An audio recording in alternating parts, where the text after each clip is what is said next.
ଦୋକାନ ଯାହା ଚାଲୁ।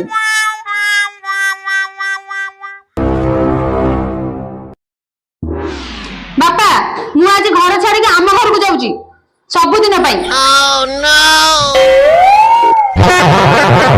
ହେଇ ଦେଖେ ମୁଁ ଭାବୁଥିଲି ତୋ ପାଇଁ ଗୋଟେ ସୁନାର କାନଫୁଲ ଆଣିବାକୁ ଯିବି ବୋଲି।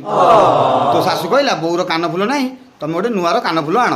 ସେ ଗଗନ ବଣିଆ ଦୋକାନ ଫୋନ୍ କରିଥିଲା, କହିଲା ମଉସା ଭଲ ନୂଆ ଡିଜାଇନର କାନଫୁଲ ଆସିଛି, ତମେ ଶୀଘ୍ର ଆସିକି ନିଅ। ମୁଁ ଏଠି ବାହାରିଥିଲି ଯିବା ପାଇଁ, ହେଲେ କ'ଣ ହବ, ତୁ ତ ତୋ ବାପ ଘରକୁ ପଳେଇବୁ ଆଉ।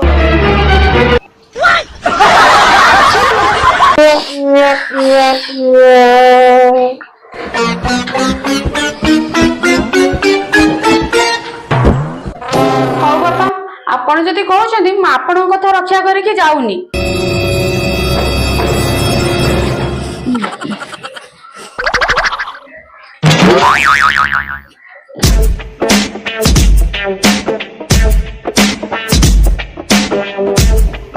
ଯାହା ହଉ ମୋ ବୁଢ଼ୀଟା କାମ କରିବାରୁ ବଞ୍ଚିଗଲା।